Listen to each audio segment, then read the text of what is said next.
আন্তর্জাতিক জ্বালানি সংস্থা আইইএ এর প্রধানের মতে, এবারের তেল সংকট বৈশ্বিক জ্বালানি খাতের ইতিহাসে একটি স্থায়ী ক্ষত তৈরি করেছে। হরমুজ প্রণালী দিয়ে বিশ্বের 20% তেলবাহী জাহাজ চলাচল করে।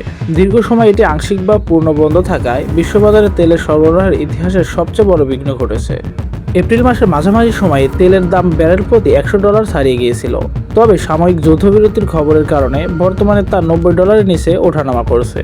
যদি পূর্ণাঙ্গ যুদ্ধ শুরু হয়, তবে বিশ্লেষকরা আশঙ্কা করছেন তেলের দাম ব্যারেল প্রতি $150 ছাড়িয়ে যাবে। জেট ফুয়েলের সংকটের কারণে ইউরোপীয় এয়ারলাইন্সগুলো আগামী কয়েক সপ্তাহের মধ্যে ফ্লাইট বন্ধের ঝুঁকিতে পড়তে পারে। এদিকে পাকিস্তানে ইরান ও আমেরিকার মধ্যে যে শান্তি আলোচনা হওয়ার কথা ছিল, মার্কিন প্রেসিডেন্ট ডোনাল্ড ট্রাম্প তা বাতিল করেছেন। তার মতে, ইরানের অনড় অবস্থানের কারণে এই আলোচনার কোনো সার্থকতা নেই।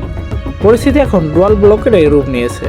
ইরান হরমুজ প্রণালী দিয়ে জাহাজ চলাচলে বাধা দিচ্ছে বা উচ্চ টোল দাবি করছে, আর বিনিময়ে যুক্তরাষ্ট্র গত 13 এপ্রিল থেকে ইরানের বন্দরগুলোতে অবরোধ আরোপ করেছে। পারস্য উপসাগরে দুই দেশের নৌবাহিনীর মধ্যে টানটান উত্তেজনা বিরাজ করছে। গত 24 এপ্রিল মার্কিন সেন্ট্রাল কমান্ড একটি ইরানি পতাকাবাহী ট্যাঙ্কার আটক করেছে, যা উত্তেজনা আরও বাড়িয়ে দিয়েছে।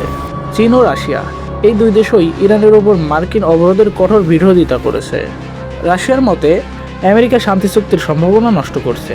চীন তাদের জ্বালানি নিরাপত্তার জন্য হরমুজ প্রণালী দ্রুত খুলে দেওয়ার দাবি জানিয়েছে। পাকিস্তান মধ্যস্থতাকারী হিসেবে কাজ করার চেষ্টা করলেও তারা কোনো ফল পাচ্ছেন না। অন্যদিকে সৌদি আরব তাদের তেলের সরবরাহ ঠিক রাখতে বিকল্প রুট খুঁজছেন এবং আঞ্চলিক স্থিতিশীলতা বজায় রাখার জন্য ওয়াশিংটনের উপর চাপ দিচ্ছেন। আপনারা যদি এরকমই ইনফরমেটিভ ভিডিও পেতে চান, তাহলে অবশ্যই আমাদের সাথেই থাকুন এবং সাবস্ক্রাইব করে রাখুন আমাদের ইউটিউব চ্যানেলটি। ধন্যবাদ সবাইকে।